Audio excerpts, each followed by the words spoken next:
Korean food has become wildly popular in Las Vegas, but most of my dining experiences have been at Korean barbecue spots. You know what I'm talking about. The thrill of cooking a meaty meal over a grill built into the table, accompanied by a million sides. But is that all there is to Korean food? Today on CityCast Las Vegas, I'm chatting with lead producer and former food writer Sonja Cho Swanson, who lived in Seoul for 7 years. She's here to tell us that Korean food is so much more than barbecue, and where you should go eat Korean food without the grill in Las Vegas. It's Thursday, May 18th. I'm Vogue Robinson, and here's what Las Vegas is talking about.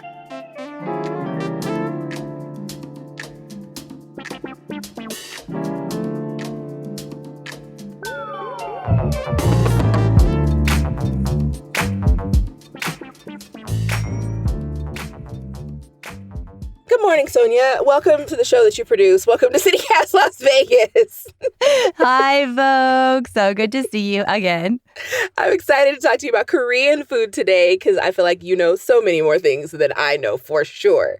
And one of the big components I think that we learn about Korean food, or where we see it the most in the U.S., is that it's Korean barbecue spots. So it's just like you go, you make your food on the thing, there's fire, there's noise, and oftentimes for the ones I've been in, there's a hella hip-hop music. So that's what I think about when I think about Korean food and the way that it's presented. But I know you actually have some beef with the barbecue. So can you tell me about that? Yeah, no, to be fair, I do actually like Korean barbecue. It's not I'm like anti-Korean barbecue. It's more that I think Korean barbecue is not really representative of Korean cuisine traditionally. And then I think I talk to so many people here in the US and they're like, oh, Korean food, that's like barbecue, right? And I'm like, well, there's a lot more to it than just that, you know? Yes. I'm always curious about all of the sides. Like, I'm a sides person, even in soul food. Ugh. Sides. Yes. Sides forever. So that is exactly where it's at, right? Because if you look at the sides, there are a lot of like veg or seafood-based sides. So those sides are called banchan, and they come out with like pretty much every Korean meal. And that actually just points back to Korean cuisine has traditionally basically been mostly veg and seafood-based. If you look at a map, go look at the map of Korea, what do you see? It's a peninsula surrounded on all three sides by ocean, right? Right. So you've got the deep cold waters of the East Sea where people eat a lot of like big fish and crab. You've got the mudflats of the West Sea where people have a lot of like clams and crabs and, well, other kinds of crabs. And it's just tons and tons of seafood constantly in like everything. Then also it's a lot of like mountains where people go and like pick wild greens. Then we've got soybeans, and that makes all these fermented soybean products that are also protein heavy. Also, I think chicken is also pretty traditional in Korean cuisine, and then sometimes pork because that can live in kind of relatively small areas, but not usually cattle. Like, ain't no space for cattle to be grazing across the peninsula. Yeah, and also because the cattle were so important for like labor in the fields, right? So you needed that cow to plow your fields, to plant your barley and rice. So if you had beef, it was like a special occasion, or it was reserved for like the nobility or like the royal cuisine. So beef, as much as we see beef on the barbecue menus, historically, traditionally, it was not a huge part of the Korean diet. So would you say that Korean food in Vegas is really Americanized, or is it close to authentic? That is such a great question because I actually struggle with that word authentic. It is Korean American food, and it is authentically Korean American is what I would say. You know what I mean? Yes, I do. And I think about that for lots of foods from different cultures where you get the ceremonial food and not the everyday food. Like even for soul food restaurants, like a lot of the things we eat will be like, this is what we eat for Thanksgiving and Christmas. I'm not cooking greens every day. It's not going to happen. I love y'all and no. No, so much work, right? For sure. So how did we get to this place where most of the Korean restaurants in the U.S. are barbecue restaurants? I don't know that I have like a scientifically proven answer, but I have like my guesses. I think about market forces, like which restaurants succeed. And as exactly as you're saying, Vogue, like the ones that are showcasing like the celebratory fancy foods, the things that people like want to treat themselves to when they go out. I also think that restaurants serve like different social functions depending on like where they are. So for example, if it's like a little canteen restaurant outside of a factory, maybe they're serving breakfast to factory workers who are on their way in, or lunch to folks on their lunch break, or there's a different social function for different restaurants. And when I think about the Koreatowns of LA, I think these restaurants were primarily like social gathering spaces. So a lot of times they were places for people to go out and celebrate and gather with their friends and treat themselves to stuff that they weren't going to necessarily make or do at home. And then also, like, when you think about what's available, oh my gosh, Americans eat so much meat. We have so much meat available to us. So when you think about the price of meat in Korea, at least traditionally, historically, versus the price of meat in America, wow, it's really different. In fact, when you look at globalization trends, as the world globalizes, there's been this huge shift in meat consumption worldwide. In fact, Koreans eat more meat now than ever back in Korea, like on the Korean peninsula. Over the last 20 years, the meat consumption in Korea has increased by 74%. And as of 2023, Vogue, as of 2023, Korea's per capita annual meat consumption literally outweighs its rice consumption. Whoa. Yeah. Koreans are eating more and more meat than ever. But here's what's wild. Koreans eat about half as much meat as Americans consume still. Okay, that's nuts also. Where in Vegas can people try something that's not Korean barbecue? Where can we get the good, authentic things? The alternatively authentic, or the Alternatively authentic things. another kind of authentic. Yes. Yeah. I do want to point out that Korean barbecue is in its own way authentic. There is a tradition of eating meat in Korea, just not quite so much, I guess, is the way I'd put it. In the American excess way. Yes, right. Okay, so if you're not into red meat, or you just want to see a different side of Korean cuisine, the first place I'm going to point you to is seafood. So there's a certain kind of Korean raw seafood that's called hue, like Hwae. Hue. And sometimes it gets translated as sashimi, which is, a Japanese word. I don't always love equating Korean words and Japanese words, because actually hue in the Korean formulation is a little bit different. Japanese people tend to like age their fish slightly or let it rest so that the muscles relax and it becomes a little more tender. Koreans tend to like take their hue and eat it fresh, so it's a little more chewy. And I think Korean people really like that chewy texture. However, I think the hue that you're going to get in Las Vegas, since we're not like on the ocean, is probably going to be a little more of the texture of sashimi. So yeah, take that as you will. Not to say that it's good though. It's really, if you like raw fish, you will like hue. It just comes with Korean sauces on the side, like gochujang, like that pepper sauce, instead of a wasabi. So this is a place called hue 먹는 날, or sashimi day. It's at DI in Decatur. And you can go either super high end. You can get like a course meal for two for $100, and they'll give you things like abalone and like different kinds of delicately cut raw fish, crab, and all this sort of stuff. Or you can go the one-off like entree route, and you can get like a seafood rice bowl. So that basically like a bibimbap, but with like either you can choose, I think, a fish egg option, or you can choose like the hue raw fish option for about $15. They also have this really spicy bowl of fish soup called maeuntang. That's pretty good, I think. Although if you don't really like fish bone and fish innards, you might want to skip that one. Oh my gosh. It's actually delicious. You just got to try it. That's all I have to say. The use of the word innards. I'm like, innards. Waste no parts is the philosophy here, right?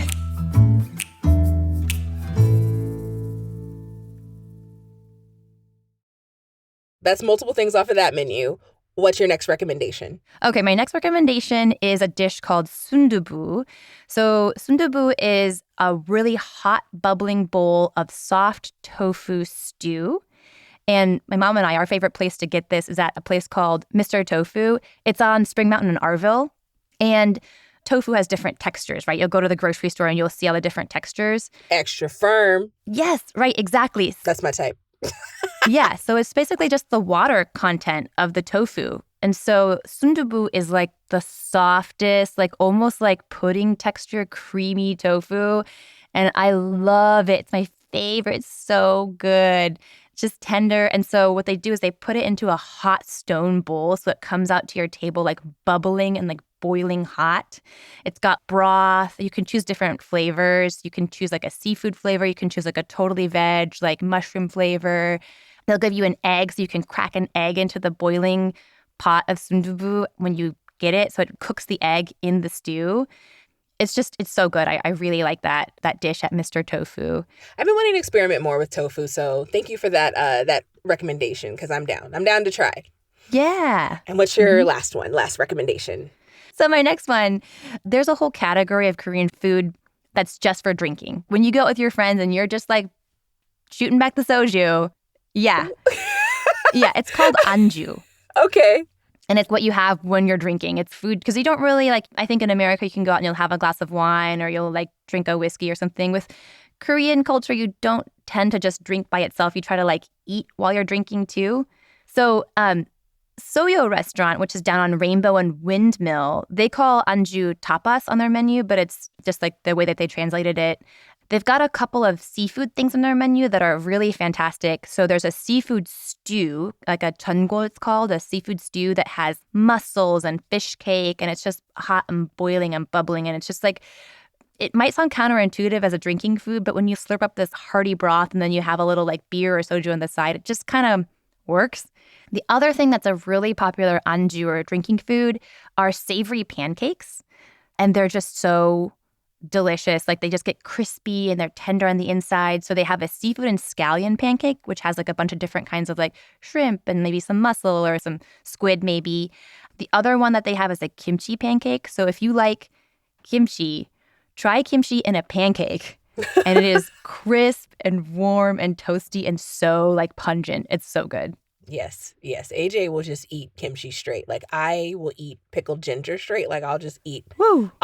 If we go get sushi, then I'll take all of his ginger. Nice. But if we're going to get Korean food and there's kimchi, he's like, yeah, give me that. I'm like, sir, I would like to balance out my dish too. He's like, I'm not worried about you.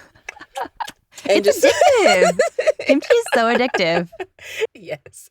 Speaking of veggies, I want to talk about Korean food for vegetarians, because it sounds like there are actually some options. Can you tell me a few? I actually have to put an asterisk on that, because yes, there are a lot of dishes that will at first glance appear to be meat-free, but in fact, seafood is so embedded into the Korean life that even kimchi technically is not always technically vegetarian. So fish sauce is a huge ingredient. Fish sauce? Okay. It's the fish sauce. Yes, it is. It is. And also fermented shrimp paste, because they use these tiny little shrimp that ferment and get really salty, and then you use that in the kimchi as well. So, and then it's hard because a lot of the broths for soups have this base of anchovy. So I think finding something that is 100% totally meat-free is really hard, unless you go to a specialty restaurant that specializes in Buddhist cuisine for monks, and because they can't eat any fish at all. It's totally meat-free. So it's a little tricky, although I'd say if you are trying to go to a Korean restaurant with a vegetarian, call ahead, make sure that they have something on the menu that is totally meat-free, and then actually also clarify maybe and just ask if their kimchi uses fish sauce or shrimp paste, because that's a traditional ingredient in most kimchi preparations. Mm-hmm. That you probably wouldn't even think about as you're adding it. Right, exactly. I've cooked things in beef broths before and been like, crap, I gotta, fix it and shift it around. Redo. So what part of Las Vegas's Chinatown has the most concentration of Korean food? It's hard because it is a bit spread out. I do think there is a small concentration around Decatur, Arville. That's where a lot of the Korean spots are that my mama and I go to. There is also a small concentration over by the Greenland Supermarket, a bit further west on Spring Mountain. But it's not we really have a K-town in Vegas, Oh, there's actually also a small concentration in one shopping plaza where Soyo, that Korean drinking spot I mentioned, where Soyo is located on South Rainbow. So there's a little tiny concentration there in that shopping center. But otherwise, it's kind of, a smattering here and there across the valley. I like that better. But do you think Vegas will develop its own dedicated K-town? Maybe.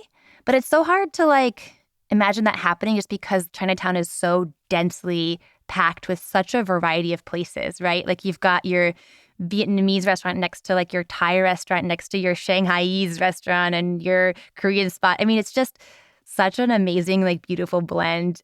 I don't know if I need it to change. But I don't know. Maybe that's just me. Yeah. I think for people's confusion, but I love the idea that you can go in different places and find multiple pockets. Right. So, Sonja, what's something important you hope listeners take away from this conversation? I think it's maybe like twofold. One is that I just really hope people don't paint overly broad strokes about any one national cuisine just because of how it's represented in the U.S., right? So what you see in the U.S. is not necessarily what people eat at home or what people in Korea are eating on a daily basis or traditionally have been eating. It's kind of a unique facet of an immigrant experience, also the way that a certain restaurant market has developed in the U.S. And so I think I remember reading one time in the New York Times, food writer Mark Bittman once said something like, oh, Korean food is all super spicy and pungent and like funky fermented, which is, yes, that's one big part of Korean flavor, but there's so many other facets to Korean food. There are really mild kimchis, for example, without any spice. There are regions in Korea that use very little spice. There are plenty of Korean dishes that have no fermentation, kind of funky flavors that you can really discern. So it's just a lot more varied and diverse than our small sliver representation here in the US. And then I also kind of think a little bit about, from like a Korean American perspective, when my mom immigrated to the States, there was so much that she lost, right? So many of the ingredients and dishes and flavors and things that she just couldn't get at a restaurant here in the US. So I think a lot about the things you lose when you immigrate, but I also think about the things that you gain. And I think about the ways that Korean immigrants and immigrants of all backgrounds get creative with the ingredients that they find here. And I think about my mom and her Korean lady friends who picked up, for example, the Mexican vegetable chayote, and they make these interesting soy sauce chayote pickles, which are amazing. Yes. So I think about the things that you gain too from your new home. So that's what I think about. Yeah. She also got you. So, Yes, that too. Oh, yeah. Things from the move. Hey, mama. Yeah. Well, I love that. All right. Well, Sonja, thanks so much for hanging out and sharing your knowledge with us today. I'll see you later. Thanks, Vogue. This was so much fun. We'll go eat Korean food together. Yes, definitely.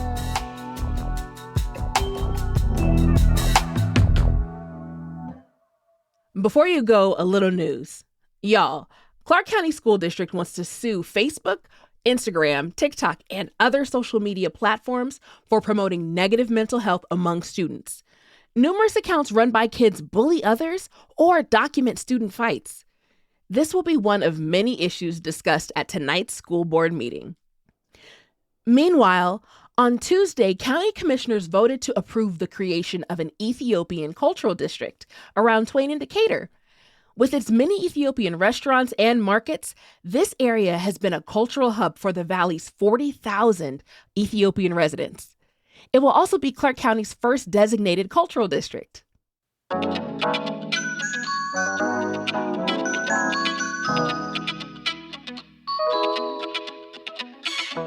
That's all for today here on CityCast Las Vegas.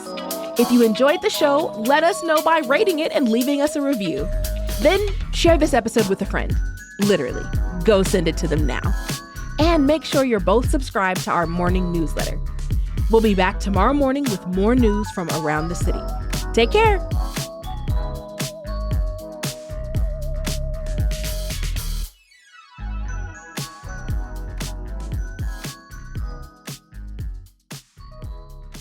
When I grew up, my mom would make a meat dish for my dad, who is a white American, and then either give herself a very small portion of meat or go totally meat-free for her dish because she just didn't grow up eating that much red meat. Aww.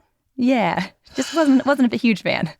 It's the family adjustment, though. She tried to give him what he wanted and then serve herself how she eats. And to be fair, my dad actually makes kimchi for my mom, too, so it goes both ways.